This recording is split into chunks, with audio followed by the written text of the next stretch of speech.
Police আর কি করবে? তাবেদারি করবে পোষা কুকুরের মতো। এর বিরুদ্ধে এফআইআর এর বিরুদ্ধে কেসের বেশি কিছু করতে পারে না।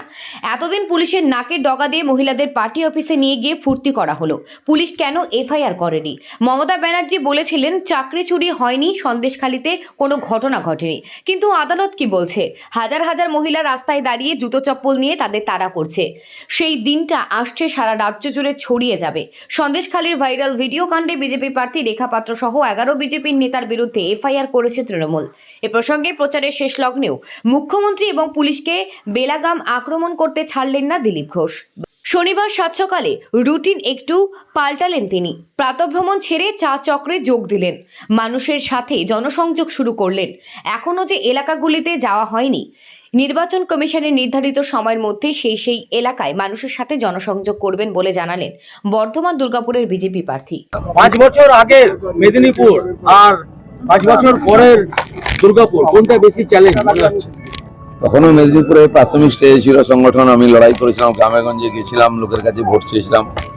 আর তখন রাজ্য সভাপতি থাকাকালীন সারা রাজ্যে প্রচার করে আমার এলাকায় মাত্র 20 দিন প্রচার করেছিলাম, মেদিনীপুরে জিতেছিলাম প্রায় 90,000 ভোটে। এবারে 1.5 মাস সময় পেয়েছি, জেতা সিট মার্জিনটা বাড়াতে হবে। আমারও এলাকা কিছু নতুন নয়, হ্যাঁ একেবারে প্রত্যন্ত গ্রামে আগে যাইনি, এখন ম্যাক্সিমাম গ্রাম বস্তি আমি কাজ করেছি। যা বাকি আছে, আজকে শেষ দিন, সকাল 6টায় বেরিয়েছি, বাকি সব জায়গায় পৌঁছবো। তো আমার মনে হয় না যে খুব কঠিন কিছু। এখানকার কর্মীরাও লেগে পড়েছেন, দিনরাত পরিশ্রম করছেন। সব মিলিয়ে আমরা যেটা চাইছি লক্ষাধিক ভোটে জয়, সেটা হবে। এক তো আমি বাধা টাধা মানি না, বাধা দেওয়ার চেষ্টাও কোয়াটা করেনি। টিএমসি এখনো মার্কেটে আছে, এটা বোঝাবার জন্য মাঝে মধ্যে জয় বাংলা বলে বা কালো পতাকা দেখায়, এর বেশি কিছু না। দেব কালকে বললো আপনাকে মেদিনীপুরেই ফিরে যেতে হবে। হ্যাঁ, আমি তো মেদিনীপুরে যাবোই, কারণ মেদিনীপুরের ছেলে আমি। কিন্তু ও কোথায় যাবে এটা ঠিক করুক। আর এমন অবস্থা, সে একদিনও পার্লামেন্টে যায় না, নিজের এলাকায় যায় না, সে স্টার প্রচারক। টিএমসির অবস্থাও বুঝতে পারছেন, ওর অবস্থাও বুঝতে পারছেন।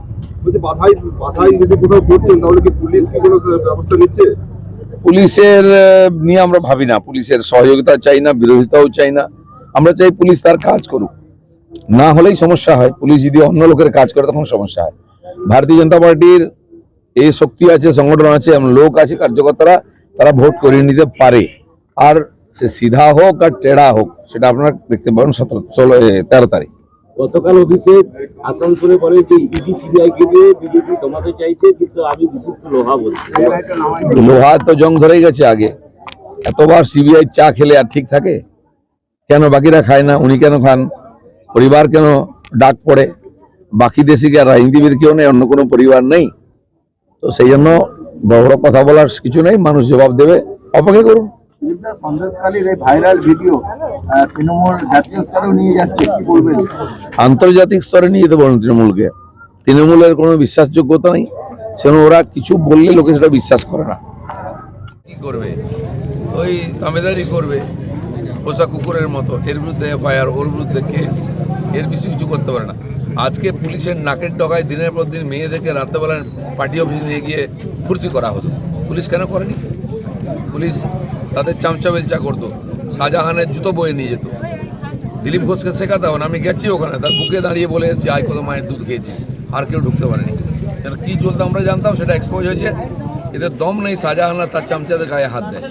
যেমন এখানে দুর্গাপুরে, বর্ধমানেতে এখনো কিছু দাগি আসামি, ক্রিমিনাল, তারা টিএমসির নেতা, তাদের বিরুদ্ধে ক্রিমিনাল কেস আছে, তারা জামিন নেয়নি, তাদের গায়ে পুলিশ হাত দেয় না, আর আমাদের রেলি আটকাতে আসে।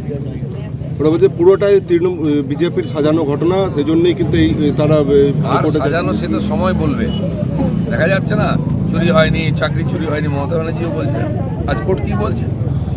সন্দেশখালীতে কিছু হয়নি বলেছিলেন, হাজার হাজার মহিলা আজকে দাঁড়িয়ে রাস্তায় জুতো চপ্পল নিয়ে তাড়া করছে। সেই দিনটা আসছে। আর